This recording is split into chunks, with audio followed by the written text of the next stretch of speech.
প্রিয় দর্শক, নতুন একটি ভিডিওতে আপনাদের সবাইকে স্বাগতম। আজকের ভিডিওতে আমরা একটা রাস্তা আপনাদের দেখাবো, সেটা হচ্ছে বগুড়ার ফুলতলা বা জাহাঙ্গীরাবাদ ক্যান্টনমেন্ট বা নেকটার মোড়, যে মোড় থেকে স্টেডিয়ামের রাস্তা বা খান্দারের রাস্তা বা সাতমাথা বগুড়া শহরের দিকে গিয়েছে, সেই মোড় থেকে আমরা যাত্রা শুরু করে আপনাদের রাস্তাটি দেখাবো যে বগুড়ার বনানী বাস স্ট্যান্ড পর্যন্ত এই রাস্তার দূরত্ব এবং এই রাস্তার আশেপাশে কি কি রয়েছে সেগুলো আমরা দেখব। এই যে আপনারা দেখতে পাচ্ছেন আমাদের যাত্রাপথে রাস্তার বামে আপনারা বিভিন্ন বিল্ডিং, দোকানপাট, বিভিন্ন ব্যবসা প্রতিষ্ঠান, বিভিন্ন শিক্ষা প্রতিষ্ঠান ইত্যাদি দেখতে পাবেন। এই যে এখান দিয়ে সব দোকানপাট গড়ে উঠেছে এবং যেহেতু বনানী থেকে শুরু করে একদম শাকপালা হয়ে একদম জিয়াউর রহমান মেডিকেল কলেজ, 3 মাথা রেলগেট, 4 মাথা রেলগেট, বারোপুর, তারপরে মাটিডালি বাস স্ট্যান্ড পর্যন্ত গিয়েছে। এই যেটা দেখতেন ট্রান্সকমের অফিস, সুন্দরবন কুরিয়ার সার্ভিস ওই পাশে, যেহেতু ওই পর্যন্ত গিয়েছে এবং রংপুর, দিনাজপুর এবং উত্তরবঙ্গের সব জেলার সাথে এই রাস্তাটা ঢাকার একটি সংযোগ রয়েছে। এজন্য এই রাস্তা সবসময় ব্যস্ত, উন্নত একটি রাস্তার দুই পাশে আপনারা দেখতে পাবেন বেশিরভাগ গাড়ি ঘোড়ার বিভিন্ন সেন্টারে, যেটা টাটা মোটরস, তারপরে হচ্ছে দেখতে পাবেন বিভিন্ন ওয়ার্কশপ, বিভিন্ন পার্টসপাতি পাওয়া যায় এখানে, গাড়ি ঘোড়ার ওয়্যারিং করা হয়, ওটা সেট আপ করা হয়। এই যে এখানে দেখতে পাচ্ছেন এটা একটা সিয়েস্তা, এটা একটা কনভেনশন সেন্টার, এখানে বিভিন্ন অনুষ্ঠান আয়োজন করা হয়। আর এটা হচ্ছে যে সিয়েস্তা হোটেল অ্যান্ড রেস্টুরেন্ট, এটাও বগুড়ার একটা নাম করা হোটেল। এখানে সিয়েস্তা রয়েছে, এই রোডে রয়েছে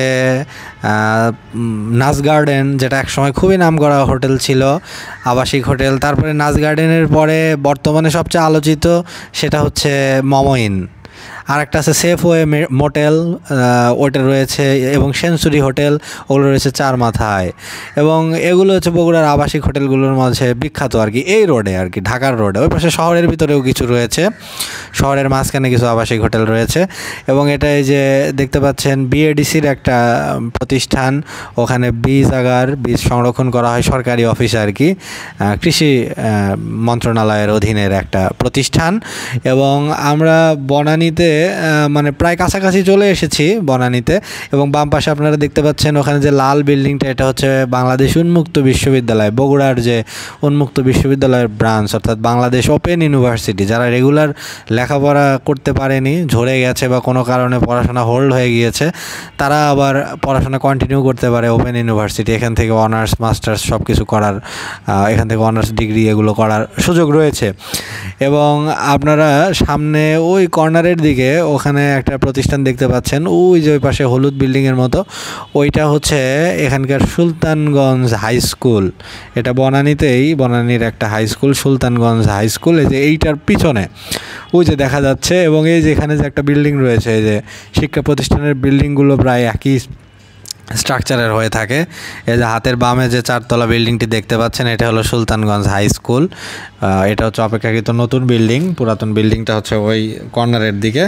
এবং আমরা প্রায় বনানীতে চলে এসেছি। এই যে এটাই হচ্ছে বনানী মোড়, এটাকে বলে বনানী মোড়। বাম দিকে যে রাস্তাটা গেছে ওইটা চলে গেছে বগুড়া শহরে, 7 মাথা চলে গেছে ওইটা। সামনে পড়বে শাহ সুলতান কলেজ, বাম দিকে শাহ সুলতান কলেজ কলোনি ইত্যাদি পেরিয়ে এই যে অটোগুলো, এটা যাচ্ছে বগুড়া শহরে। আর আমরা আসলাম হচ্ছে রংপুর রোড থেকে, মেডিকেলের রোড থেকে।